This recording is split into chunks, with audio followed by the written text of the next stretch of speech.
Bonsoir mesdames, bonsoir messieurs. J'ai le plaisir de faire une brève introduction à la séance et tout d'abord présenter brièvement Marie-Vonne Gognalan-Nicolet, si besoin est, puisqu'elle est d'abord docteure en psychosociologie. Elle a mené une carrière scientifique dans le domaine de la santé avec des études sur la santé en Suisse, en particulier au département de psychiatrie. Elle s'est spécialisée dans les âges de la vie, dans le vieillissement, avec de nombreuses publications. Alors, elle mène maintenant une seconde carrière avec la collection Les Grands Témoins et des publications sur les biographies de la sculpteure Malbine, qui est une genevoise, du peintre Ellis Sbinden, du psychiatre, psychanalyste Georges Abraham et aujourd'hui Éric Fuchs, théologien. Elle est membre également du Comité des sciences sociales et politiques de l'Institut national genevois et préside actuellement l'Association pour le vieillissement créatif. Voilà pour Marie-Vonne. Éric Fuchs. Éric Fuchs, genevois, a fait ses études de théologie à Genève. Consacré pasteur en 1958, Jacques de Snarkland lui propose le Centre protestant d'études, qu'il va diriger pendant plus de 20 ans et qui s'avérera un espace particulièrement fécond de rencontres, de réflexions, de groupes de travail, de dialogue et de formation dans différents champs de la pensée chrétienne. En 1973, il crée l'atelier œcuménique de théologie avec des amis théologiens, des dominicains, des jésuites, des catholiques, des protestants, etc., qui se révélera un véritable lieu de formation et de dialogue interreligieux. Sa thèse de doctorat en 1979, intitulée « Le désir et la tendresse, source et histoire d'une éthique chrétienne de la sexualité et du mariage », est sa première publication importante. Elle sera rééditée plusieurs fois et traduite en anglais et en italien. Fort de sa réflexion approfondie sur la morale et l'éthique dans la pensée chrétienne, il est nommé professeur d'éthique à la faculté de théologie de Lausanne, puis 6 ans plus tard, il occupera la chaire d'éthique à la faculté de théologie de Genève. Ces grandes interrogations, elles portent sur nos comportements dans la vie quotidienne et nos justifications au nom de quelles valeurs éthiques et de quelles normes morales. Dans le domaine de la médecine, Éric Fuchs a mené des réflexions passionnantes avec le professeur de pédiatrie Albert Mégevant, avec le professeur de médecine Alain Junot, ainsi qu'avec le professeur Charles-Henri Rapin. Personnellement, j'ai eu la chance de participer aux réflexions éthiques menées au début des années 1990 par Charles-Henri Rapin et Cosette Audier autour de la fin de vie et des soins palliatifs à Genève. Dans ce cadre, les interventions de formation d'Éric Fuchs, et en particulier son livre « Comment faire pour bien faire », une introduction à l'éthique, paru en 1996, ont durablement marqué ma pensée et ma pratique en gériatrie. Et c'est par ces mots que je voudrais juste finir cette introduction. Merci beaucoup.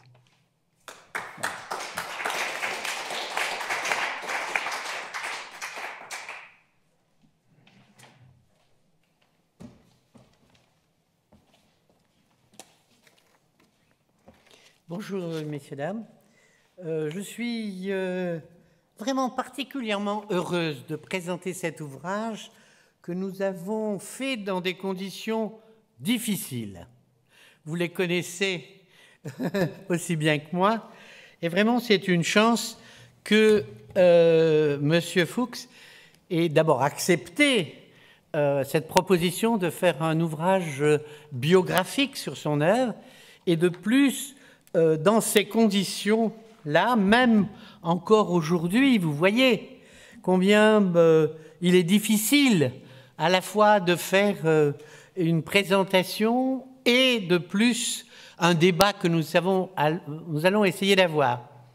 Alors, nous pensions faire une discussion, mais nous allons prendre le pupitre un après l'autre. C'est probablement ce que nous allons commencer. Et moi, avant de commencer à passer les diapositives, je veux vraiment le remercier. Parce que, pour moi, ça a été vraiment une rencontre. Une rencontre avec une personnalité particulièrement agréable, nous avons eu de nombreux entretiens, de nombreux échanges, et n'étant pas natif de Genève, effectivement, je ne connaissais pas son œuvre, et comme je lui ai dit souvent en plaisantant, heureusement qu'il y a eu le confinement, parce que comme vous allez le voir, il est l'auteur de nombreux livres, 5 sur la foi. Alors, je ne sais pas si vous voyez, il faut les lire, hein, et pour pouvoir en discuter. Donc, pour moi, ça a été vraiment une rencontre. J'ai rencontré un auteur, j'ai rencontré une œuvre particulièrement stimulante, et j'ai rencontré vraiment un homme qui, tout au long de sa vie, a essayé de transmettre quand même toute une... C'est un pédagogue né, comme il dit, hein, mais il a essayé vraiment de transmettre dans de nombreux champs que nous n'aurons pas la possibilité de parler aujourd'hui. Et c'est ensemble que nous avons choisi ce titre de « L'éveilleur ». Alors, après, je vais le justifier, mais pour l'anecdote, je lisais un livre de Victor Hugo sur l'art d'être grand-parent, et dans l'art d'être grand-parent, il parle des éveilleurs. J'ai soumis à M. Fuchs ce titre qu'il a trouvé intéressant, parce que effectivement, ça recouvre vraiment une grande partie de sa pensée. Alors, quelques mots de la biographie de Monsieur Fuchs. D'abord, cet ouvrage du désir et la tendresse, qui a été vraiment un ouvrage tout à fait marquant et qui n'a pas pris une ride. D'ailleurs, dans l'ouvrage, je cite quelques-unes de ces phrases, en particulier sur les problèmes de la violence et sur les problèmes de la pédophilie. Il avait des textes qui sont extrêmement importants et qui convergent vers les débats que nous avons à l'heure actuelle. Il a participé à de nombreux ouvrages collectifs. Il a écrit de très nombreux articles dans de nombreuses publications extrêmement diverses. Vous avez à la fin de son livre, je pense que c'était utile, la biographie exacte, je crois qu'il y en a 5 ou 6 pages, n'est-ce pas? Donc vous voyez, c'est une œuvre particulièrement féconde dans de nombreux champs.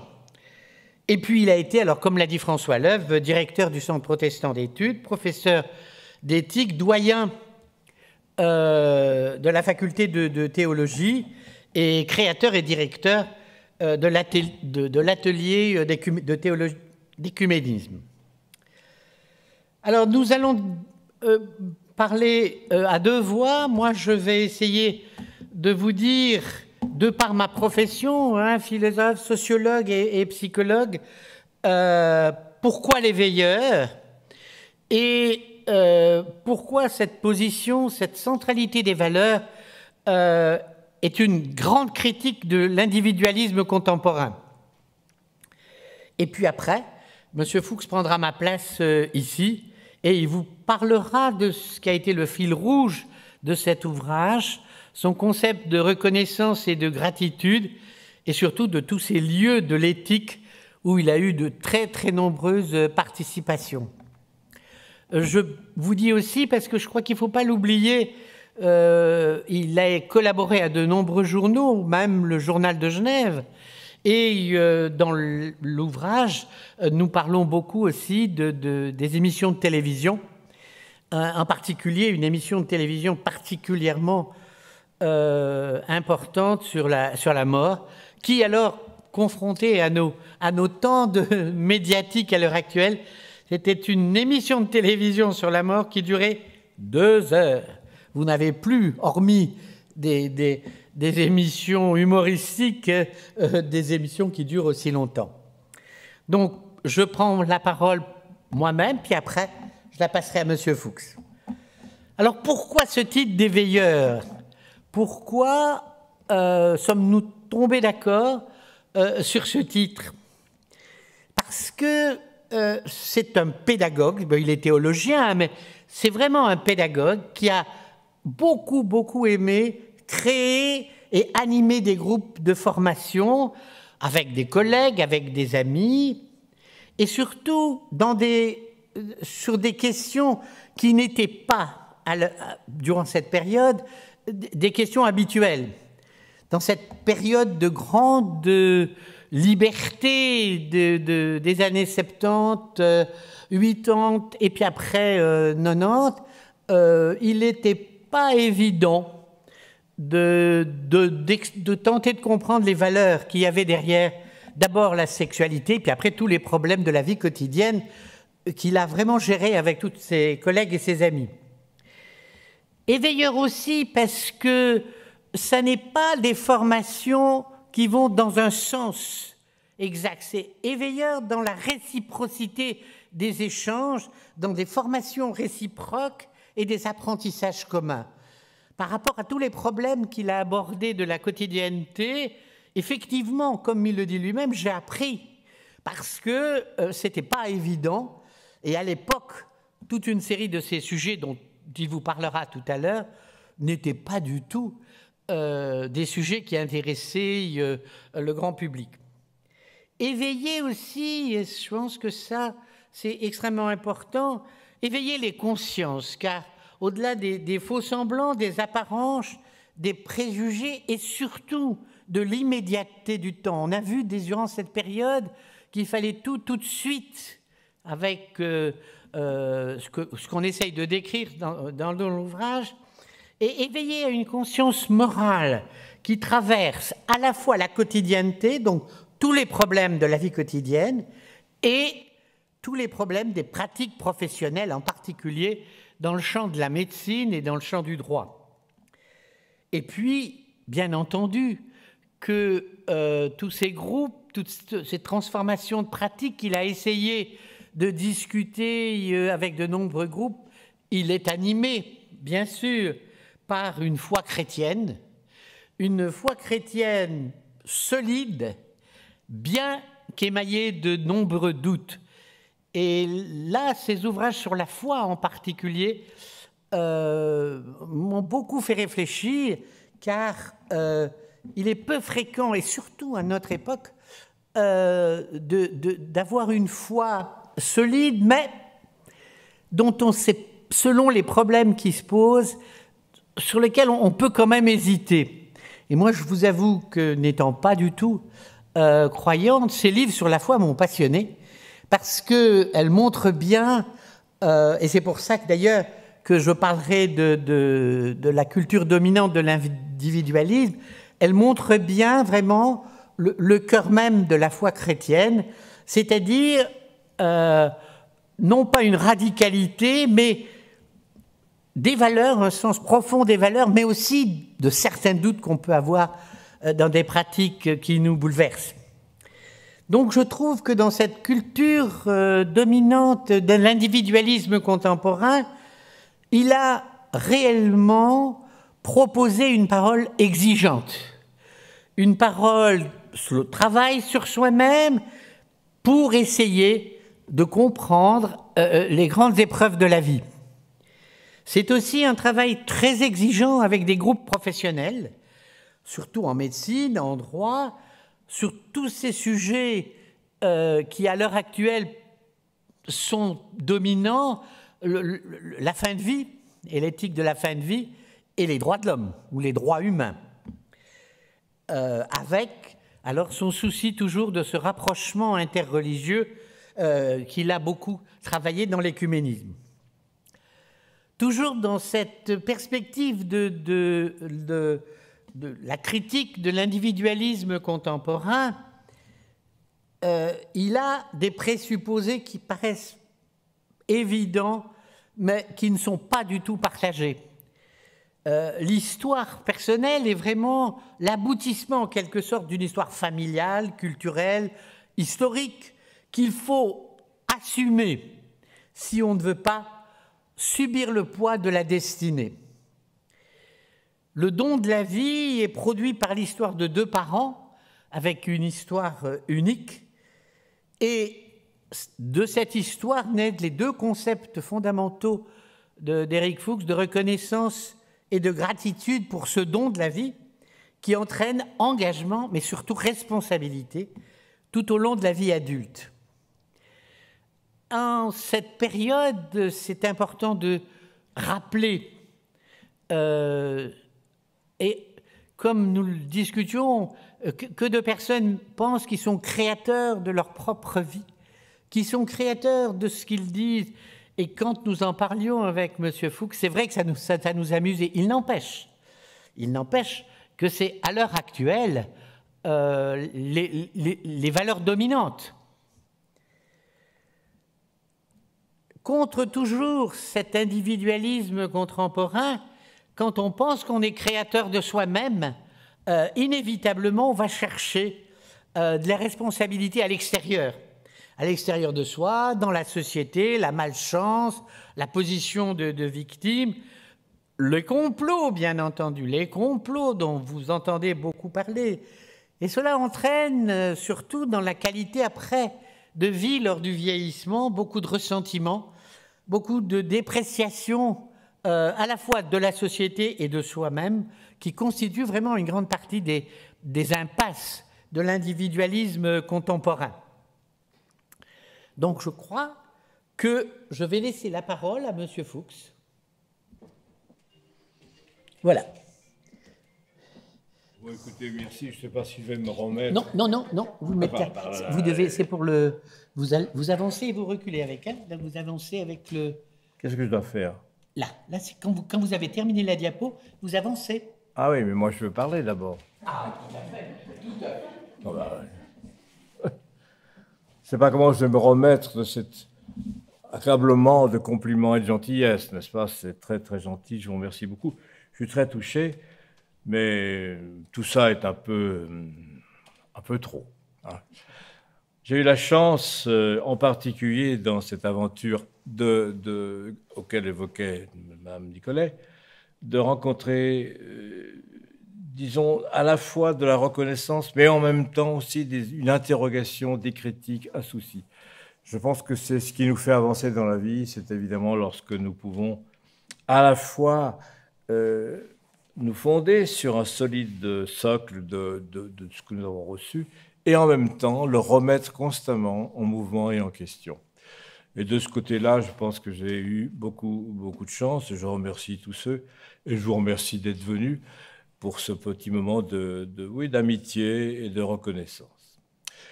Voilà, qu'est-ce que je peux vous dire? J'ai écrit des bouquins. J'ai surtout vécu des aventures avec des groupes d'amis. Je pense que dans ma vie, il y a deux grandes choses qui ont joué. C'est le Centre protestant d'études que j'ai dirigé quelques années et qui a été un centre de formation, d'amitié, d'interrogation, vraiment très, très riche pour moi et je pense pour un certain nombre d'amis.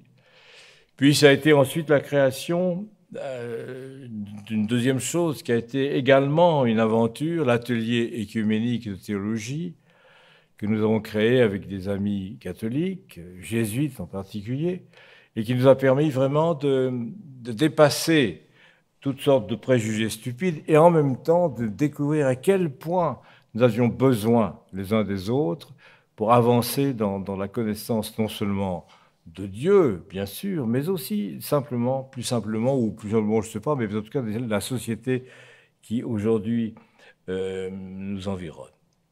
Alors, bon, je n'ai pas grand-chose à dire d'autre. Voilà. je dois suivre le plan qui est là? Alors, vous avez indiqué qu'on peut faire confiance. Le mot de confiance est pour moi fondamental.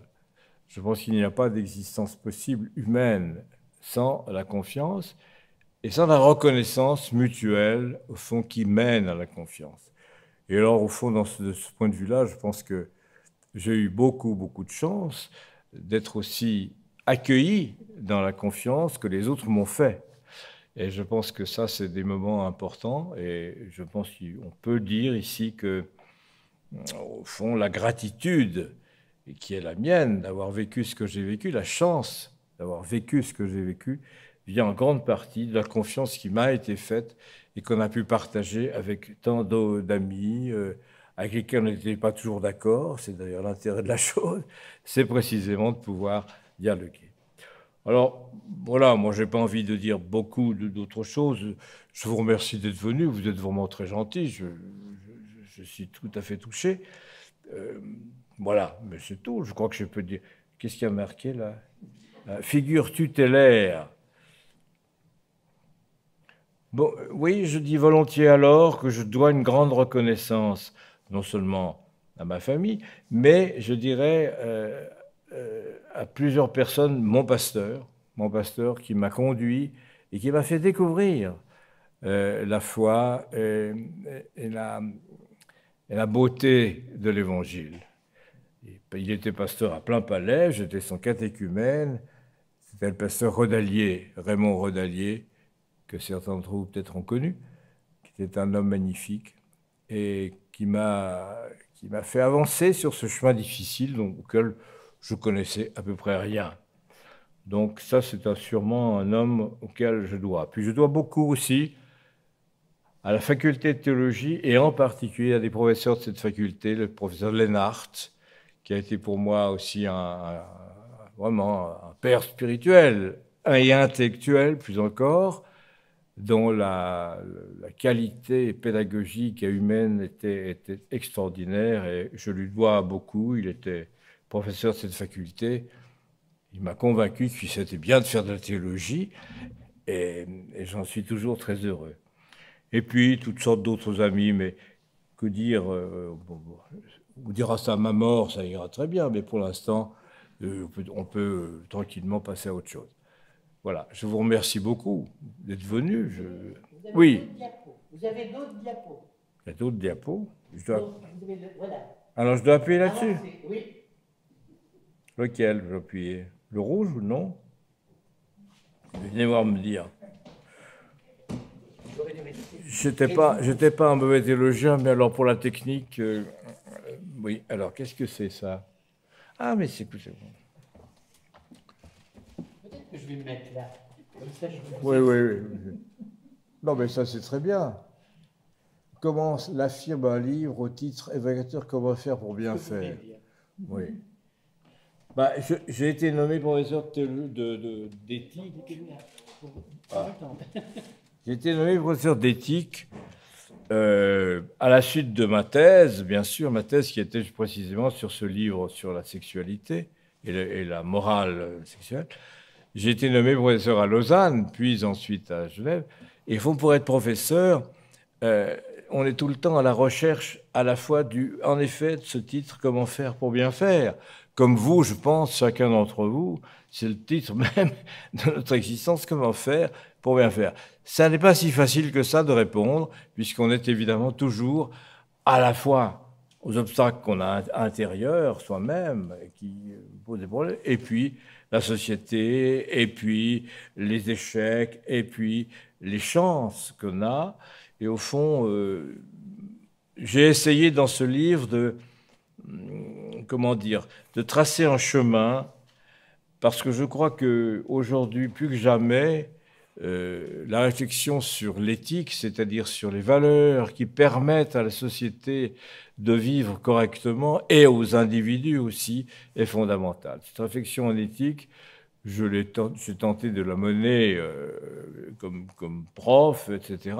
Mais je continue à penser qu'elle est fondamentale aujourd'hui pour notre société, qui ne doit pas se laisser déborder par les pulsions les pulsions, qu'elles soient les pulsions économiques ou les pulsions politiques violentes, etc. Il y a un souci, je pense que nous devons tous avoir ce souci de garder en soi et avec autrui cette question, comment faire pour bien faire? Et ça ouvre, bien entendu, tout un champ de réflexion et parfois de difficultés, parce que ce n'est pas si facile d'y répondre, mais au moins on reste vivant et vivant. Voilà. Voilà. Qu'est-ce que vous voulez bien dire? Alors, la gratitude, ça c'est évident. Moi, je passe mon temps à parler de reconnaissance. Parce que ce mot, par chance, a une double signification, au fond. Et j'aime cette double signification. C'est à la fois la reconnaissance de ce qu'on a reçu des autres, donc la gratitude qu'on peut avoir dans sa vie, et c'est très fondamental. Et en même temps, c'est la reconnaissance, c'est-à-dire connaître à nouveau ce dont on est capable, c'est-à-dire capable de ce que la vie a fait de vous. Reconnaissance, c'est vraiment pour moi un mot très important, et j'ai toujours essayé, dans mon modeste possibilité, de manifester cette vertu de reconnaissance pour être toujours attentif à ce que les autres pouvaient être pour moi. Et Dieu sait ce qu'ils ont été, tous mes amis et nombre de gens à qui je dois énormément, et en même temps savoir dire merci, c'est-à-dire dire vraiment que ce qu'on est, on le doit en immense partie aux autres. Et par conséquent, ce travail d'échange qu'on peut avoir prend une dimension tout à fait merveilleuse et heureuse. Voilà. Bon, ça suffit comme ça. Mais c'est pas fini, non, c'est pas fini. Ah bon, c'est pas fini. Vous voulez autre chose? Je crois que ce serait utile que vous puissiez développer un peu, surtout en médecine. En médecine, où vous avez quand même eu un rôle écoutez, en médecine, fondamental. Je n'y suis pas pour grand-chose, c'est-à-dire que, en définitive, c'est beaucoup des amis médecins qui sont venus me demander, c'est que ça a commencé comme ça. Hein, après tout, on a des problèmes comme médecins aujourd'hui qui sont des problèmes qui sont pas des problèmes médicaux, ça on arrive à les résoudre, mais qui sont des problèmes humains, des problèmes de relations, des problèmes moraux au fond. Comment faire, là aussi pour bien faire, dans des situations en particulier si dramatiques parfois, hein, fin de vie, on a beaucoup travaillé ça avec des amis médecins, mais aussi d'accompagnement, bref, de prendre au sérieux non seulement la pratique médicale dans ce qu'elle a de technique et de fondamental, bien entendu, et d'important, mais en même temps, la dimension vraiment humaine, très importante. Et j'ai eu vraiment de la chance, là, d'être accompagné, moi, d'accompagner un certain nombre de médecins qui ont bien voulu travailler et mettre en route un peu cette réflexion autour de l'éthique médicale, qui a été, je crois, qui a pu jouer un certain rôle positif. C'est un secteur sur lequel vraiment j'ai eu de la chance de rencontrer d'abord des médecins merveilleux, des profs de médecine. Et je dois dire que je suis très touché de penser à certains d'entre eux, surtout en ce moment. En droit, c'était un peu plus difficile, parce qu'au fond, le droit a sa propre structure de compréhension des problèmes, et c'est plus difficile. Mais tout de même, il y a des moments où au fond, le droit et la théologie, où la réflexion éthique se rencontrent et se frottent un peu. Et c'est ces moments-là qui demandent, au fond, si on peut en parler. Je crois que les seules choses que j'ai fait à peu près de bien dans ma vie, je crois, c'est d'avoir réussi un peu à susciter des groupes autour de ces problèmes de médecine, de droit, de politique aussi, bien entendu, d'économie. C'était un peu plus difficile, mais enfin quand même. Et avec ceux qui, eux, se heurtaient à ces problèmes difficiles, d'essayer de voir comment une réflexion éthique pouvait les aider. Et ça a été pour moi une grande chance. Alors l'art, ça c'était mon petit, comment dire, mon petit cadeau personnel. Ouais. C'est-à-dire que l'éthique et l'art, c'est pas forcément très proche. Le titre de l'ouvrage est remarquable. Ah oui? Faire voir l'invisible. Oui, voilà. Faire voir l'invisible. J'adore la peinture, mais je ne suis pas capable de peindre je sais pas moi, un poreau sur une table. C'est trop difficile. Donc, mais j'adore la peinture. Et au fond, pour moi, cette manière d'essayer effectivement de faire voir au-delà de la réalité brutale, si vous voulez, ce qu'elle tente à signifier toujours. Et je pense que l'art, ici, nous apprend beaucoup, beaucoup, beaucoup de choses. C'est-à-dire que notre monde s'ouvre toujours sur autre chose que lui-même. Il ouvre sur des dimensions qu'il vaut la peine, grâce aux artistes, de pouvoir découvrir parfois. Et ça, pour moi, c'est un de mes bonheurs, c'est de pouvoir continuer à travailler sur ces thèmes de l'art il n'y a pas une morale de l'art, si vous voulez, mais il y a une sorte d'interrogation constante que l'art nous permet d'avoir par rapport à la réalité telle qu'elle se donne à nos sens immédiats. Donc, vraiment, médecine, ça a été la découverte que,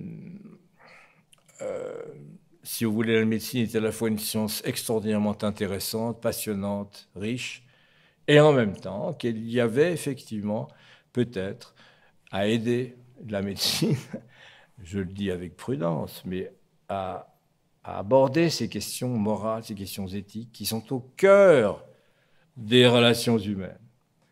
Et la médecine ne peut pas être simplement une brillante technique de soins, ce qu'elle doit être bien sûr, mais aussi une approche une approche de l'autre dans ce qu'il a de fragile et en même temps de riche. Voilà, surtout pour la médecine avec laquelle j'ai eu la chance vraiment d'être accompagné par des amis médecins qui ont bien voulu cheminer un bout. Ensemble, et ça a été une grande richesse pour moi. Voilà, je crois que ça suffit comme ça. Voilà. On va peut-être... Oui. Je crois que c'est terminé d'ailleurs, n'est-ce pas? Ah non. Mais c'est ce que vous voulez dire. Oui. C'est tout le champ de l'éthique médicale dont vous venez de parler. Oui. Et peut-être qu'alors il y a un sujet dont vous n'avez pas parlé, c'est l'écuménisme. La création et le développement de l'atelier de théologie écuménique. De l'atelier écuménique de théologie. Écuménique de théologie. Il n'y a pas vraiment de théologie écuménique, mais il y a vraiment des gens qui essayent de vivre. Mais écoutez, ça c'est... Oui, c'est une chance que j'ai eue aussi de pouvoir rencontrer des amis, des prêtres et des théologiens catholiques qui avaient eux-mêmes cette préoccupation de sortir un peu de leur étroitesse à l'époque assez marquée. Et on a pu créer ensemble, et la seule manière de se rencontrer, c'est de travailler ensemble. Pour travailler, il fallait créer quelque chose, et nous avons créé, qui existe toujours d'ailleurs, l'atelier écuménique de théologie, qui est au fond un grand cours de formation chrétienne qu'on mène conjointement prêtres et pasteurs théologiens catholiques et protestants, pour essayer d'aider ceux qui le veulent bien, d'avancer un peu dans leur connaissance de la foi, dans ce que tout signifie au fond, le texte biblique, les grands dogmes, etc. Mais le faire ensemble, avec cette confrontation mutuelle. Ça a été pour nous, alors disons pour moi, parce que pas parler pour les autres, mais pour moi, ça a été un extraordinaire enrichissement que d'avoir des amis catholiques qui m'ont fait découvrir tout un pan de la vie chrétienne que le protestantisme avait un peu oublié, avait un peu négligé. Et je pense en particulier à la spiritualité. Nous sommes devenus très amis, avec mes enfants aussi d'ailleurs, d'un couvent de carmélites dans la Bourgogne, où nous aimons nous retirer aussi, faire retraite un peu. Ce sont des chants extraordinaires. Et là, vraiment, l'écuménisme, ce n'est pas simplement un discours sur les doctrines. C'est une pratique commune, d'une spiritualité commune, où chacun apporte ce qu'il peut avec la richesse qu'il a. Et ça, c'est bon. S'il y a une fierté dans ma vie, c'est d'avoir créé l'atelier écuménique. Je trouve que c'est pas mal. Je ne suis pas tout seul, bien sûr. Avec le père Livio, qui est toujours un jésuite, et quelques autres amis très, très proches. Nous avons dirigé cet atelier les premiers temps de sa vie. Ils continuent. Ils en sont à leur combienième volet, 17e, 18e volet, je crois, quelque chose comme ça. Donc ça continue. C'est merveilleux. Voilà, je crois que ça suffit. Hein, Non, mais on va vous poser des questions. Oh, je suis bonne. Vous avez des questions bonnes. Peut-être que vous pouvez Non. Si vous voulez rester là, il nous faudrait un micro peut-être pour que je puisse. Est-ce que vous avez remarqué la modestie de M. Fuchs. Vous l'avez remarqué. Je ne vais pas insister. Quand vous voyez vraiment la qualité de son œuvre. Il ne faut pas exagérer. Hein. Non, il ne faut pas exagérer. Voilà. Donc, mais peut-être qu'il y a des questions dans la salle. Volontiers. Est-ce que vous avez des questions? Alors,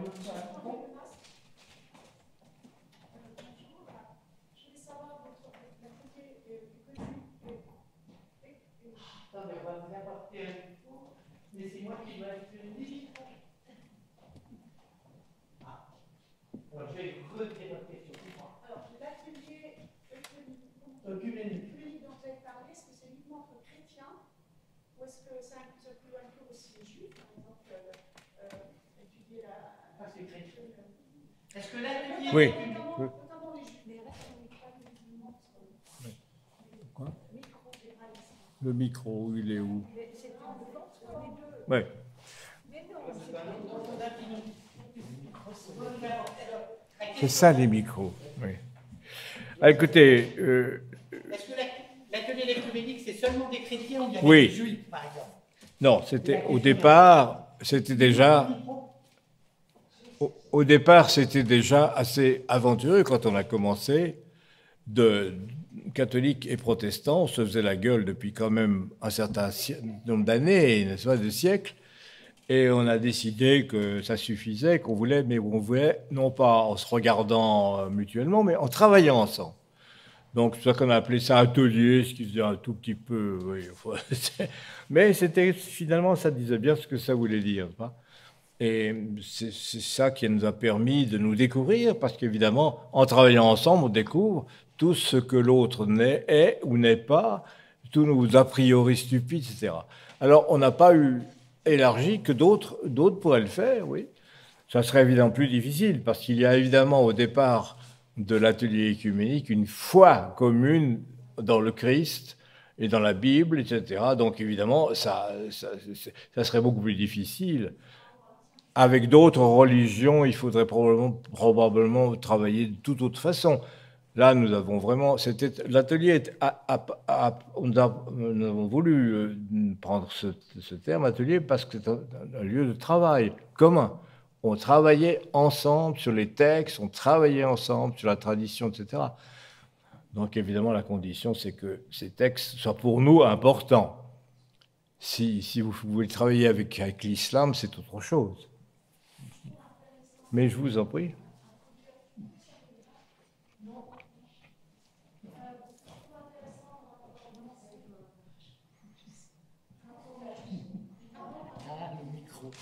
Ce que je trouvais intéressant d'inclure les juifs par rapport à notre religion, c'est que c'est quand même un peu long.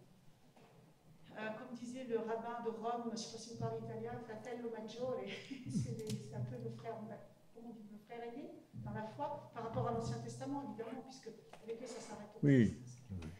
Et je trouvais, moi-même, je suis à la recherche d'un groupe comme ça, pour l'étude de l'Ancien Testament, puis aussi pour confronter un peu Sûr, ici, sûr. parler voir un peu pour évoluer un petit peu ensemble. Et j'ai profité de vous poser cette question parce que je suis à la recherche d'un groupe comme ça. Oui. Mais vous avez tout à fait raison, c'est-à-dire qu'on ne peut pas travailler les textes chrétiens sans travailler en même temps la tradition qu'il a vu naître. D'abord l'Ancien Testament, ce qu'on appelle l'Ancien Testament, enfin le Vieux Testament, le Premier Testament, sans travailler aussi ce que d'autres croyants dans le même Dieu et le même Christ essayent de vivre. Donc c'est évident que l'écuménisme ne peut pas être simplement un écuménisme intra-chrétien, il doit s'ouvrir à d'autres, mais ça pose d'autres problèmes. Et plus difficile forcément. Hein. Déjà entre catholiques et protestants, c'est pas facile. Donc on a avancé sur ce terrain avec beaucoup d'humilité et de joie. Alors si on veut passer en plus à d'autres, vous voyez, ça pose vraiment des problèmes plus compliqués. Il faudrait s'équiper autrement, etc.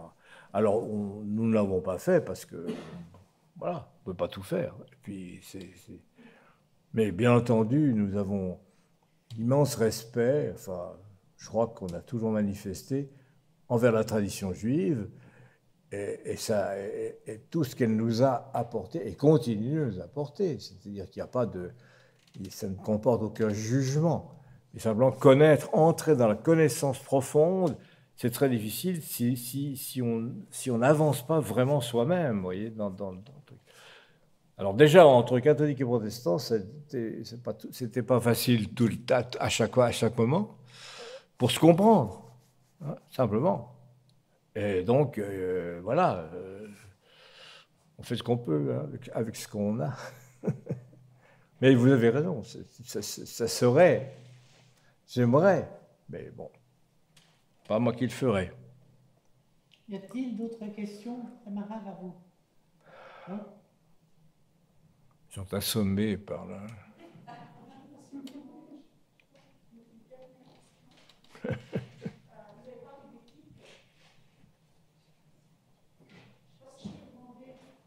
sais pas si je peux vous demander votre opinion personnelle. On peut vous demander vos opinions personnelles. Vous avez parlé d'éthique médicale. Je voudrais savoir si, en tant que chrétien... Non. Je ne comprends pas ce que vous avez dit. Vous avez parlé d'éthique médicale. Oui. Je ne sais pas, en tant que chrétien, comment vous, si vous voulez le dire, je ne sais pas, vous vous positionnez vis-à-vis de certaines choses, comme par exemple, je pense notamment à l'opération transgenre. Qu'est-ce qu'il y a encore Je viens de lire récemment que la Sécu en France va commencer à rembourser la contraception au moins de 15 ans. C'est quand même des actes médicaux. Enfin, il y a la loi, d'accord, mais aussi la médecine là derrière. Toutes ces choses qui sont peut-être, voilà, en tant que chrétien, ce que vous voulez. Oui. Alors, moi, il y a des questions auxquelles je ne... Non, ça, c'est pas le micro. Le micro, il est là-bas.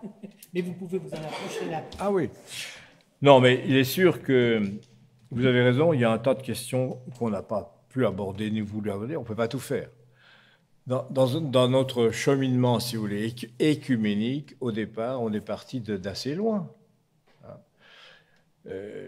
Et par conséquent, il fallait s'apprivoiser mutuellement. Et ce n'est pas si facile. Je crois qu'on était arrivés largement, d'être devenus très amis les uns avec les autres, mais il reste que les institutions ecclésiastiques restent quand même encore de lourdes affaires et que c'est parfois bien compliqué de les faire bouger. Alors, en plus, si vous ajoutez des institutions non chrétiennes, vous compliquez vraiment le problème de manière très difficile. Si on veut être honnête, c'est-à-dire être soi-même, c'est toujours le problème de ces dialogues, être à la fois soi-même, mais laisser l'autre être soi-même, et en même temps, par conséquent, avancer souvent avec des hauts et des bas, parce que vous ne pouvez pas... Il y a des choses que je ne pourrais jamais comprendre, voire accepter de certains points de vue de juifs, et j'imagine facilement qu'il en est de même pour les juifs à notre égard. Donc, tout le cheminement doit distinguer, je crois, toutes ces affaires un peu écuméniques, doit distinguer vraiment ce qui est le type des relations spirituelles à un niveau de commune participation spirituelle, et les affirmations un peu dogmatiques qui sont nécessaires pour affirmer l'identité d'un groupe et qui forcément, comme telles, risquent toujours de heurter un peu une autre affirmation. Mais ça ne fait rien. Ne pas être d'accord avec quelqu'un ne signifie pas qu'on ne l'apprécie pas ce qu'il est. Donc vous voyez, on a l'atelier écuménique, j'espère qu'il est toujours comme ça, a été pour ceux qui l'ont fabriqué et ceux qui ont vécu les premières volées, un apprentissage extraordinaire de la compréhension mutuelle. Ça a été un apprentissage, mais ça suppose qu'on s'explique et qu'on essaye de comprendre de l'intérieur. C'est un travail qui n'est pas si facile. Hein. Alors voilà, c'est pour ça qu'on fait ce qu'on peut. Alors maintenant, l'atelier écuménique continue, il est à sa, je sais pas, 20e volée, ou je sais pas quoi, quelque chose comme ça. Et je crois que ça a été une belle entreprise. Une belle entreprise. Une belle aventure. Oui, ça a été un peu une aventure. On t'a laissé expliquer avec l'évêque de Fribourg, il a fallu... Vous voyez, il a fallu... Voilà. Mais je pense qu'on a été largement récompensés de ce qu'on a pu faire, parce que moi, j'ai maintenant des amis dans le clergé catholique qui sont des amis très, très profonds, très, très chers. Y a-t-il d'autres questions? Non. Ben, écoutez, je ne crois pas. Écoutez, personne ne pose d'autres questions. Ben, écoutez, on vous remercie de votre présence. Et moi, surtout, je remercie M. Fuchs de sa présence. Parce que vous pourrez trouver tout à l'heure, si vous voulez, des flyers pour le livre que j'ai écrit avec vous et à propos de vous. Mais c'est un plaisir quand même de l'avoir là présent pour nous parler un peu des aventures qu'il a menées. Bon, comme je le disais tout à l'heure et je le répète, mais il est particulièrement modeste et c'est un peu dommage parce que je crois qu'il faudrait que votre œuvre soit quand même un peu mieux connue. Parce que toute une série d'ouvrages peuvent nous donner des idées sur notre quotidienneté, en particulier dans cette époque que nous vivons en ce moment. C'est quand même important d'avoir une parole, vous voyez, madame, exigeante. Dans tous les travaux qu'il a menés, c'était pas à la superficialité, vous voyez, superficielle, c'est vraiment dans un rapport de travail réellement sur soi-même, et c'est une parole très exigeante que vous avez eue, monsieur. Je me permets de l'affirmer. Je vous remercie de votre attention. C'est moi qui...